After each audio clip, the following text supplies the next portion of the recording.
说法。 Alright guys, balik lagi sama Ketua Sekte. Gimana kabar teman-teman semuanya? Baik-baik aja ya kan? Nah, di video kali ini kita bakalan ngelanjutin lagi pembahasan rekap alur cerita Donghua Souls 2 ya guys ya. Buat teman-teman yang baru gabung atau belum sempat nyimak pembahasan bagian sebelumnya, Abang Frank saranin nonton dulu ya guys ya, supaya teman-teman gak gagal paham ngikutin kelanjutan alur ceritanya. Linknya udah ada di kolom deskripsi. Oke lah guys, nggak usah kelamaan lagi di awal video. Langsung aja simetriskan posisi rebahan. Inilah waktunya kita baku hantam. Singkat cerita, di bawah bantuan Daming, Yu Hao perlahan memulihkan kekuatan spiritualnya. Sedangkan Wang Dong dan Erming terlihat sangat mengkhawatirkan kondisi Yu Hao. Sementara itu di dalam lautan spiritual, ketika Yu Hao kebingungan mencari keberadaan Skydream dan juga Bing Er, dia tiba-tiba saja dikejutkan dengan kemunculan jejak jiwa Electrolux yang meninggalkan pesan untuknya. Selain meminta Yu Hao untuk tidak menangisi kepergiannya, Electrolux juga mengatakan dia berhasil merubah jiwa Putri Salju menjadi tubuh jiwa. Salah berbeda dengan Skydream dan juga Bing Er. Bahkan dirinya sudah membuat sebuah kontrak darah supaya embrio yang nantinya menetas mematuhi setiap perintah Yu Hao. Hanya saja, semuanya tergantung bagaimana Yu Hao menggunakannya setelah menetas. Pasca kepergian Electrolux, Bing Er dan Skydream lantas menunjukkan diri. Dikarenakan mereka sebelumnya telah menggunakan banyak kekuatan spiritual, mereka berdua haruslah tertidur cukup lama. Namun dikarenakan Yu Hao sudah menembus level 50, maka mereka berdua yakin Yu Hao bisa melindungi dirinya. Beberapa saat kemudian, pasca Yu Hao tersadar, Wang Dong terlihat menghampirinya. Namun mengetahui Yu Hao terlihat murung dan seolah-olah telah kehilangan orang berharga, Wang Dong lantas hanya menemaninya dan tidaklah banyak bertanya.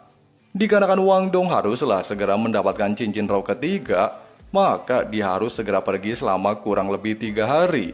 Meski pada awalnya Yu Hao ingin menemaninya, namun Wang Dong langsung menegaskan kalau Yu Hao tidaklah diizinkan memasuki area terlarang Sekte Hotian, sehingga dengan terpaksa Yu Hao haruslah menunggunya di tempat ini. Singkatnya, sambil mengantarkan Wang Dong, Yu Hao tiba-tiba saja merasakan sebuah fluktuasi sehingga Daming segera memeriksanya, yang ternyata embrio di dalam tubuhnya akan segera menetas. Mendengarkan ada telur yang akan menetas dalam diri Yu Hao, jelas saja membuat beberapa murid menertawakannya. Waduh, malah diledekin ya guys ya. Di sisi lain, di saat jiwa Ilai Kesi hampir saja menghilang dan melewati alam dewa, tanpa terduga Tang San menemuinya. Dikarenakan Ilai Kesi sudah mengorbankan dirinya untuk menyelamatkan anak yang dia ramalkan, maka Dewa Tang San berniat untuk membalas budi. Waduh, bakalan diapain ya guys ya?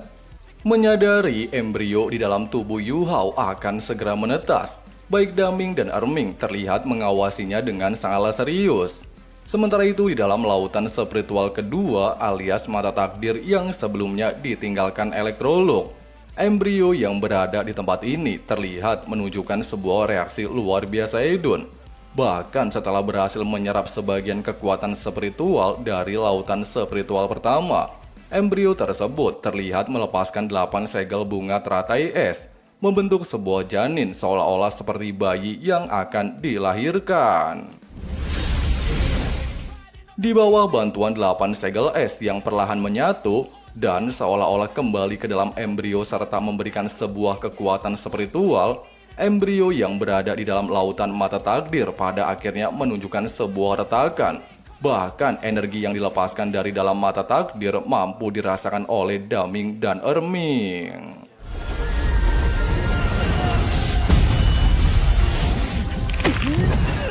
Pasca kejadian barusan serta cangkang embrio mulai hancur, terlihat seorang gadis kecil berumuran sekitar 2 tahun muncul dari dalam embrio.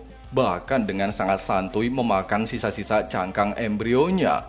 Melihat hal tersebut serta menyadari jiwa yang terlahir berasal dari tubuh Putri Salju, Yu Hao lantas bertanya, apakah dia masih mengingatnya.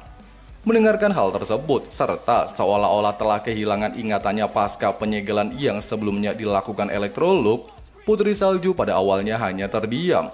Namun karena Yuho merupakan wajah pertama yang dia lihat sejak dilahirkan, dia tiba-tiba saja memanggil Yuho dengan sebutan ayah, bahkan langsung keluar dari tempat ini.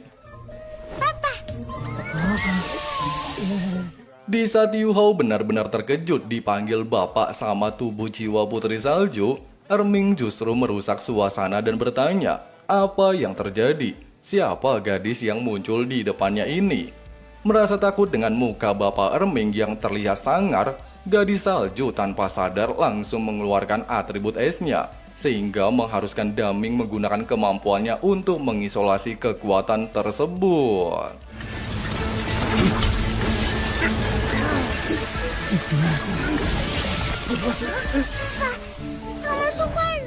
Di tengah-tengah situasi kepanikan ketika Putri Salju menganggap Daming dan Erming adalah orang jahat, Yu Hao lantas mencoba untuk menenangkan situasi layaknya seorang ayah, sehingga membuat Putri Salju seketika menarik kembali kekuatannya dan tiba-tiba...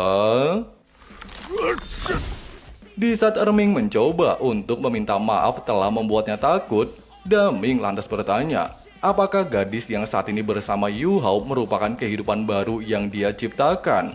Yu Hao menjelaskan, gadis kecil ini bernama Sky S yang terbentuk dari penyatuan energi langit dan bumi dari tubuh Putri Salju. Gurunya alias Electrolux membentuknya kembali menjadi sebuah jiwa. Mendengarkan bahwa gadis kecil di samping Yu Hao merupakan evolusi dari Putri Salju, sontak saja membuat Erming benar-benar terkejut. Pasalnya, menurut pengetahuannya, Putri Salju merupakan salah satu kaisar di wilayah ekstrem utara dan tiba-tiba...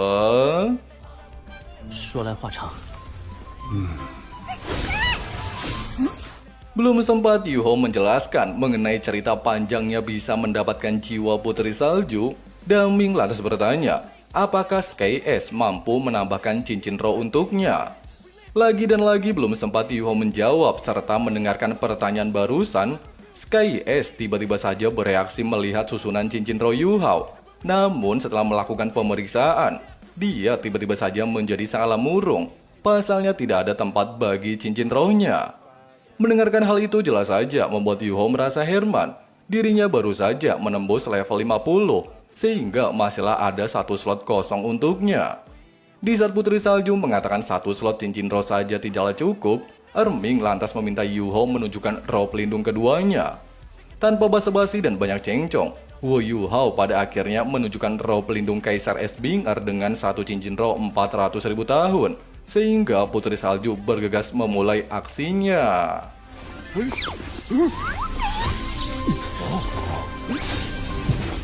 Dengan menggunakan sebuah teknik yang Mimin gak tahu namanya, Putri Salju alias Sky S lantas mulai menambahkan satu persatu cincin rohnya ke dalam roh pelindung kedua Yu Hao, sehingga membuat Erming sangatlah terkejut-kejut.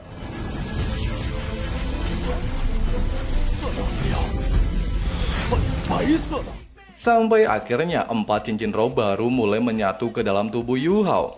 Di saat Erming terpukau ada 4 cincin roh diserap dalam waktu bersamaan, Daming bilang prosesnya masihlah belum selesai. Dan benar saja, 4 cincin roh yang awalnya berwarna putih, tiba-tiba saja berubah warna menjadi oranye keemasan diiringi dengan fluktuasi energi luar biasa edun, sehingga kembali mengejutkan Om Erming. Pasalnya cincin roh berwarna oranye belumlah pernah muncul dalam sejarah benua dahulu.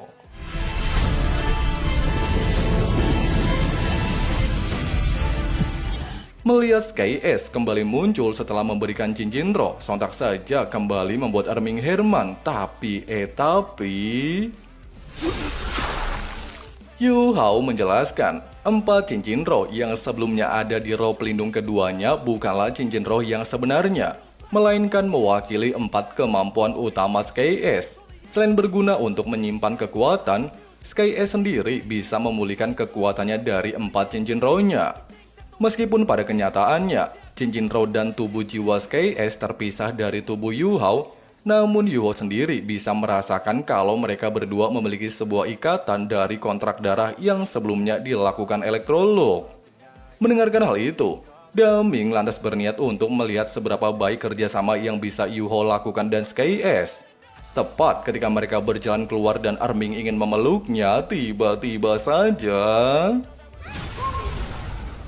Singkat cerita, setelah tiba di salah satu puncak gunung, Erming lantas meminta izin kepada Daming untuk menjadi penguji, sehingga membuat Putri Salju yang notabene tidak menyukai Erming sedikit kesal dengannya.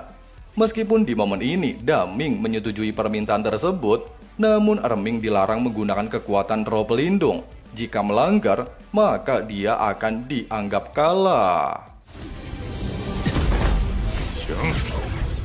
Sebelum baku hantam dimulai, Erming menegaskan, selama Yuho bisa memaksanya menggunakan kekuatan roh, maka Sekte Houtian akan selalu menerima kedatangannya. Tapi jika Yuho kalah, maka Putri Salju alias KS haruslah mau dia peluk. Seolah-olah tidak menghiraukan hal itu, Yuho lantas memberi instruksi KS untuk mengikuti perintahnya. Pasalnya hari ini merupakan pertarungan pertama mereka dan tiba-tiba saja...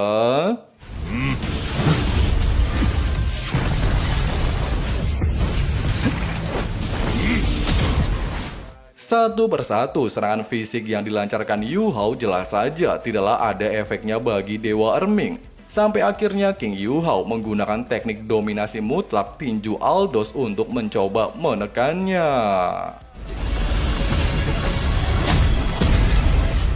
Kekuatan luar biasa Edun yang baru saja dilepaskan Yuho sontak saja menggetarkan seluruh Sekte Houtian dan menarik perhatian para murid.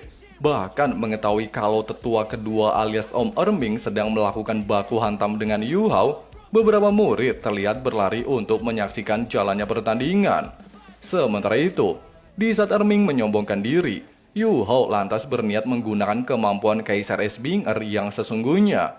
Meskipun Bing-er pernah melarang Yuho menggunakannya, namun dikarenakan Daming dan Erming telah mengetahui identitasnya, Yuho tanpa ragu lantas melepaskannya dan dikombinasikan dengan teknik mata takdir, sehingga menciptakan dua serangan kuat dalam satu gerakan.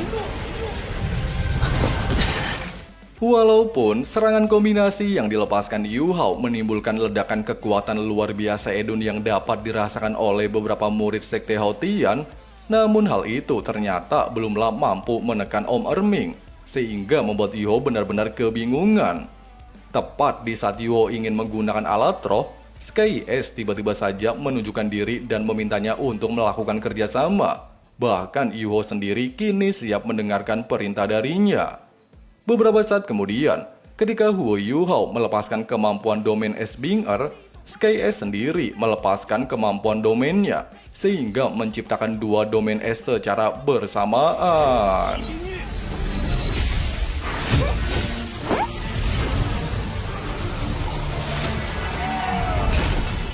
Di momen ini, Yuho menyadari sebuah fakta, di mana SKS ternyata mampu melengkapi roh pelindung Kaisar Es Bing-er. Pasalnya dengan kultivasinya saat ini, Yuho pada dasarnya hanyalah mampu menciptakan domain dalam radius beberapa meter. Namun dengan bantuan kemampuan SKS, domain Kaisar Es-nya mampu menjadi lebih kuat. Bahkan bisa dirasakan oleh beberapa murid Sekte Houtian yang berada cukup jauh dari lokasi pertandingan.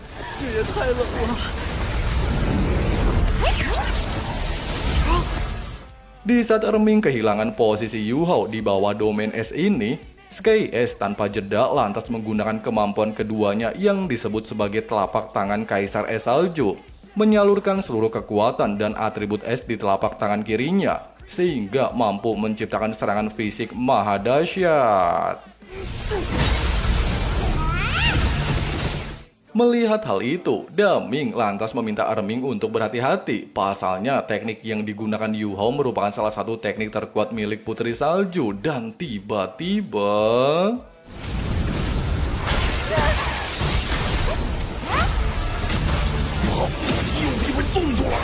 Walaupun di momen ini, Erming mampu melepaskan diri dengan mudah dari teknik telapak tangan, namun Daming memintanya untuk tidak lengah, di mana SKS masih belum menyelesaikan serangan.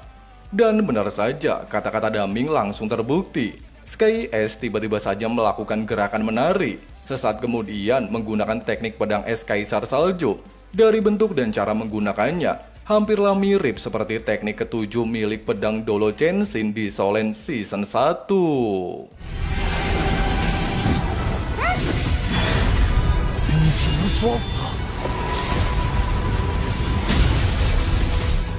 Dihadapkan oleh serangan tingkat tinggi milik Kaisar S, Erming pada akhirnya menggunakan wujud aslinya sebagai kera raksasa untuk memblokirnya, sehingga menimbulkan bentrokan kekuatan luar biasa Edun di luar Nurul.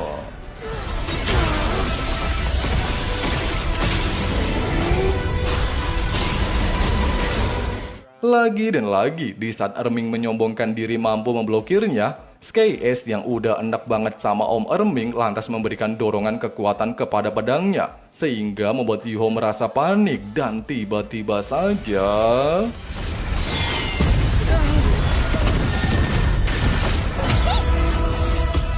Untungnya saja, Sky S membelokkan arah serangan, sehingga hanya menggores pipi Om Erming, sedangkan Yuho langsung memarahinya, di mana Om Erming bukanlah musuh. Di saat Sky S merasa sedih Yuho memarahinya, Erming lantas kembali meminta melanjutkan baku hantam. Tapi Daming langsung mengatakan kalau Erming sudah kalah, pasalnya dia sudah menggunakan kekuatan rohnya. Pasca kejadian barusan, Daming terlihat kagum kepada Yuho. Pasalnya dia mampu menggunakan 3 teknik terkuat milik Putri Salju.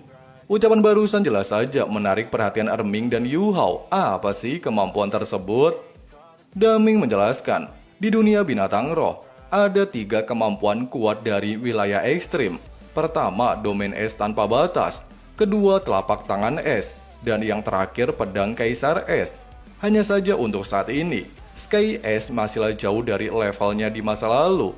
Jika tidak, Erming kemungkinan tidaklah mampu memblokirnya. Waduh, sekuat apa ya guys ya? Binatang roh setengah dewa sekelas Om Erming aja nggak sanggup ya kan? Singkatnya, di saat Yuho penasaran dengan kemampuan keempat milik tubuh jiwa Putri Salju, Sky S sendiri terlihat mulai kelelahan pasca melakukan baku hantam dan tertidur di pelukannya. Dengan kata lain, Sky S lupa kekuatan yang dia miliki. Oleh sebab itu, Daming meminta Yuho untuk banyak berlatih bertarung. Singkat cerita, ketika Yuho sedang berkultivasi memulihkan kekuatan rohnya, Wang Dong terlihat menghampirinya setelah berhasil mendapatkan cincin roh ke-6-nya, sehingga membuat Yuho merasa sangat penasaran dengan teknik apa yang berhasil Wang Dong dapatkan. Bukannya menjelaskan, Wang Dong justru beralasan, Yuho akan tahu setelah dirinya kembali dari Akademi Alat Roh Kerajaan Matahari Bulan.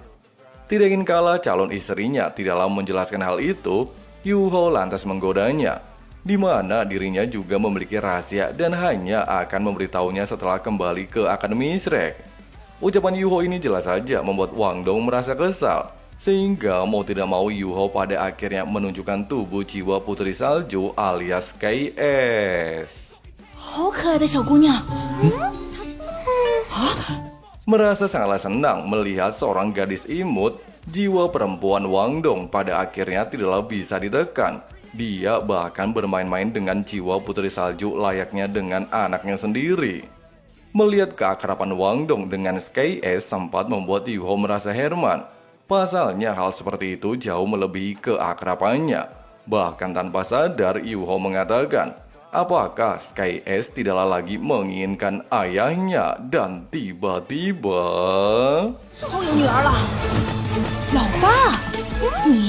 Tidak ingin Wang Dong salah paham, Yuho pada akhirnya menjelaskan beberapa rahasianya serta bagaimana bisa Sky S memanggilnya dengan sebutan ayah. Tidak berselang lama merasakan energi luar biasa Edun yang dilepaskan Erming sampai-sampai membuat sekte Haotian bergetar. Daming terlihat menghampirinya dan bertanya, apakah adiknya ini masihlah tidak terima atas kekalahannya dari Yuho dan Sky S. Erming bilang untuk saat ini dirinya sudah merasa agak baikan. Waduh, sakit hati ya guys ya. Di sisi lain, mengetahui ada 2 dari 3 raja wilayah ekstrim utara di tubuh Yuho, sempat membuat Wang Dong terkejut.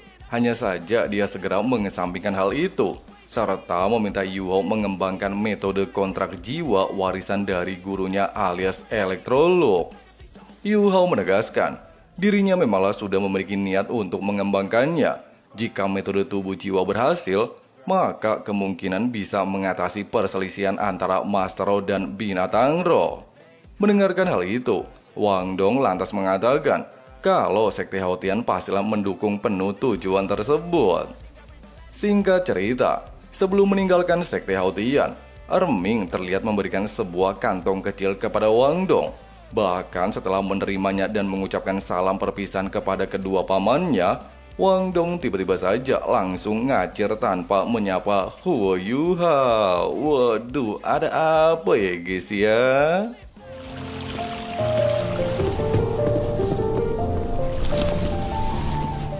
Setelah beberapa saat berjalan, serta Wang Dong hanya diam pasca meninggalkan Sekte Haotian, sempat membuat Yu Hao merasa heran.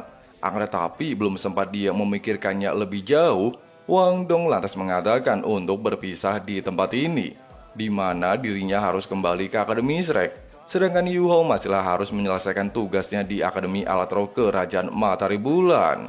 Walaupun perpisahan singkat ini kembali membuat Wang Dong merasa sedih, namun dengan raut wajah malu, Wang Dong mengatakan setelah kembali ke Akademi Shrek nantinya, mungkin saja Yu Hao bisa bertemu dengan saudara perempuannya. Waduh, Wang Dong bikin Yu Hao makin penasaran aja ya guys ya. Setelah Yu Hao meninggalkan tempat ini, Wang Dong lantas teringat dengan perkataan kedua pamannya, di mana Yu Hao telah lulus ujian, sehingga Wang Dong bisa memberikan kantong ajaib Doraemon kepada Yu Hao. Mengingat hal itu, Wang Dong lantas berteriak kalau Yu Hao adalah orang bodoh yang tidak mengetahui penyamarannya. Seolah-olah takdir ingin menyatukan mereka. Yu Hao yang saat ini sedang jalan santuy tiba-tiba saja kejatuhan apel yang entah dari mana asalnya. Singkat cerita, ketika masa akhir pertukaran pelajar tersisa 3 bulan lagi, Wu Yu Hao terlihat dengan sangat antusias menyelesaikan studinya di Akademi Alat Roh Kerajaan Matahari Bulan. Bahkan dia menyempatkan waktu untuk merakit sebuah alat roh bom waktu bersama Hei Chaito. Selama periode ini, Wu Yu Hao seakan-akan seperti orang yang tidak kenal lelah. Tidak peduli hujan, siang ataupun malam, dia terus-menerus memperluas ilmu pengetahuannya di bawah bimbingan guru Suan Ziwen.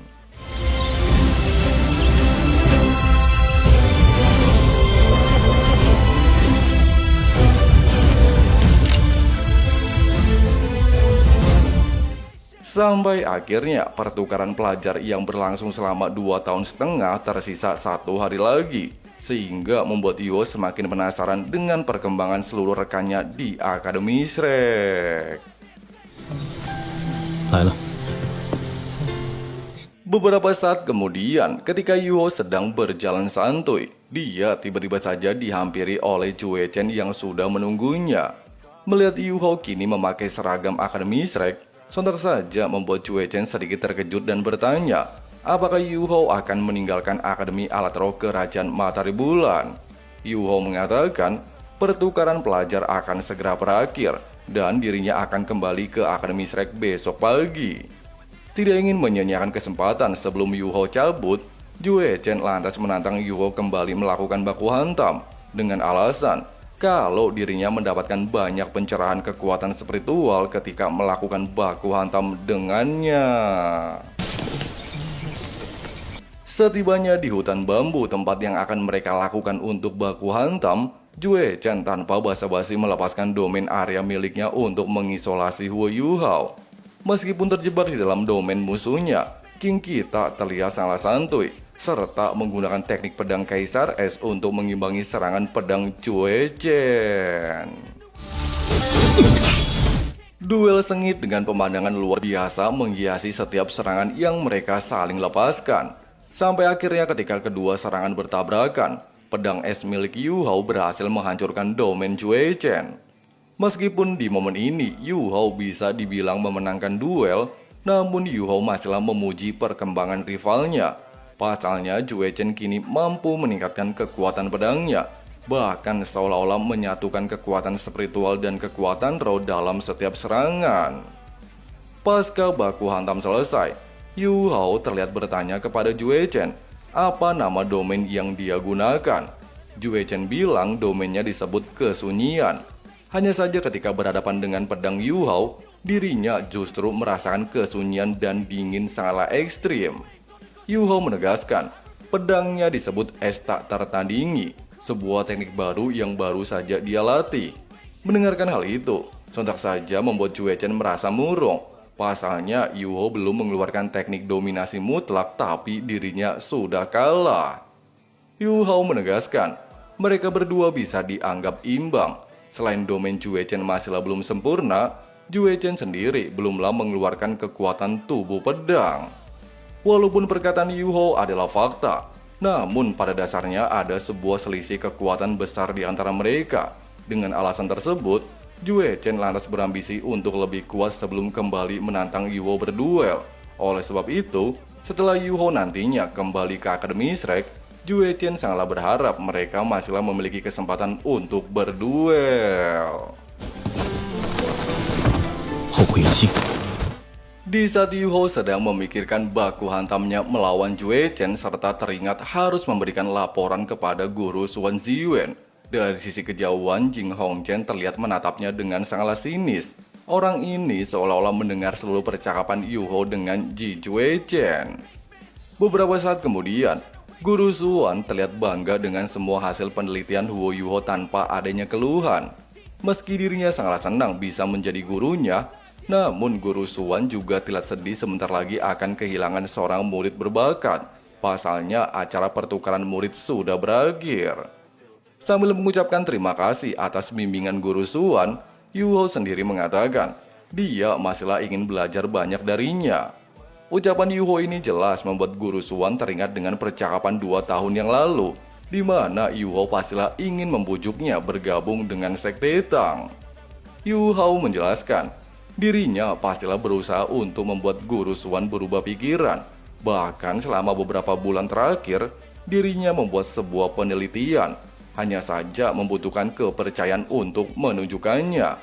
Di mana setelah menyatu dengan Putri Salju, kekuatan mental Yu Hao meningkat sangatlah pesat, sehingga mampu menunjukkan sebuah proyeksi dalam bentuk spiritual. Hanya saja membutuhkan kepercayaan pihak lain untuk mengizinkan dirinya memasuki lautan spiritual. Seolah mengerti dengan tujuan Yu Hao, serta dirinya sendiri sangatlah mempercayai karakter muridnya ini, Guru Suan pada akhirnya mempercayai setiap tindakan yang akan dilakukannya. Tidak membuang waktu, Yu Hao lantas melepaskan kekuatan spiritualnya kepada Guru Suan.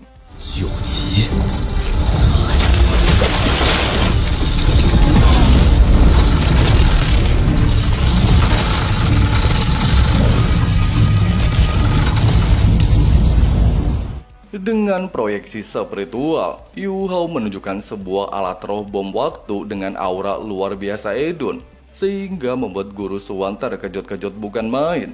Dia bahkan sulit membedakan level berapa alat roh di hadapannya. Pasalnya alat roh berlevel tinggi serta memiliki daya mematikan hanya disimpan oleh para petinggi kerajaan Matahari Bulan. Terlebih lagi, alat roh bom tingkat 8 sendiri mampu menghancurkan seluruh Akademi Matahari Bulan. Dengan rasa tidak percaya dengan apa yang baru saja dia lihat, Guru Suan Ziwen lantas bertanya, bagaimana Yu Hao bisa mendapatkannya? Apakah senjata tersebut buatannya? Sambil mengangguk membenarkan hal ini, Yu Hao bilang alat rohnya disebut hantu kehancuran. Hanya melihatnya saja sudah menimbulkan rasa takut. Di saat Guru Suan masihlah Herman serta menyadari alat roh di atas level 7 tidaklah mungkin bisa dipalsukan dan memiliki auranya sendiri, seketika membuat Yu Hao merasa lega, di mana pada dasarnya alat roh yang baru saja dia tunjukkan hanyalah sebuah proyeksi dari penelitiannya. Dengan bantuan kekuatan spiritual, Yu Hao pada akhirnya mampu mengelabui Guru Suan. Bahkan dikatakan setelah Yu Hao mencapai level 70, barulah bisa menyempurnakan alat roh tersebut. Di saat Yu Hao memikirkan hal itu, Guru Suan masalah dibuat Herman. Meskipun Yuho seorang jenius dan seorang master alat roh tingkat 7, tapi bagaimana mungkin dia bisa menciptakan alat roh tersebut? Yuho mengatakan dia tidaklah melakukannya seorang diri, di mana dengan bantuan mekanisme senjata rahasia dari Sekte Tang, dia mampu mengombinasikannya menjadi sebuah revolusi alat roh modern. Meskipun Guru Suan sempat terpukau dengan hal itu, tetapi dia masihlah belum mau bergabung dengan Sekte Tang. Hanya saja jika Yuho mau memberikan salinan alat rohnya, dirinya bersedia memberikan alat roh apapun. Tidak menyerah begitu saja, Yuho kembali mencoba membujuknya. Dirinya mengetahui karakter Guru Suan. Dia melakukan penelitian bukanlah untuk menciptakan alat roh pembunuh bagi kerajaan Matahari Bulan, melainkan untuk kepentingan masyarakat. Ucapan Yuho ini seketika mengingatkan Guru Suan dengan percakapannya bersama Jing Hongchen, di mana saat itu dia mencoba meminta izin untuk mengembangkan alat roh bagi rakyat sipil. Akan tetapi Hongchen justru mengabaikannya, serta meminta Guru Suan segera meneliti alat roh pengisian kekuatan roh. Dengan begitu, bisa berguna di medan perang nantinya. Perkataan Hongchen itu seketika membuat Guru Suan sakit hati dan mengurungkan niatnya memberikan alat roh spiritnya. Mengingat hal tersebut, Guru Suan pada akhirnya membongkar seluruh niatnya kepada Yuho. Dirinya memanglah ingin melakukan evolusi bagi rakyat sipil. Hanya saja setiap pihak selalu saja mencari keuntungan untuk memperkuat Master Roh. Tidak diam, Yuho lantas menegaskan, dirinya bisa menjamin kalau Sekte Tang tidaklah akan melakukan tindakan yang sama. Terlebih lagi jika Sekte Tang hanyalah ingin mencari keuntungan bagi Master Roh, maka mereka bisa menciptakan formasi lebih kuat dan bukan dengan pengisian kekuatan roh pada Panazuge. Dengan begitu, bisa digunakan oleh rakyat biasa melindungi diri. Mendengarkan hal itu dan memanglah sebuah fakta, pada akhirnya membuat Guru Suan meminta waktu kepada Yuho untuk memikirkan bergabung dengan Sekte Tang. Di tempat lain, Guru Ma terlihat menghampiri Jing Hongchen dan memberitahunya kalau waktu pertukaran murid di kota Maple akan diadakan besok pagi. Seolah-olah memiliki rencana licik, Jing Hongchen memberikan instruksi kepada Guru Ma untuk menunggu waktu sampai para murid benar-benar melakukan pertukaran. Setelah itu, jika ada kejadian kepada murid Akademi Shrek, maka sudah berada di luar kendali mereka. Nah, sepertilah pembahasan alur cerita rekap Donghua Shonen 2 di bagian kali ini. Nah, buat teman-teman supaya enggak ketinggalan updatean pembahasan selanjutnya, langsung aja klik subrek dan nyalain juga notifikasinya ya guys ya. Di sini Abang Frank si Ketua Sekte undur diri mau lanjut ngopi santuy dulu. See you and bye-bye.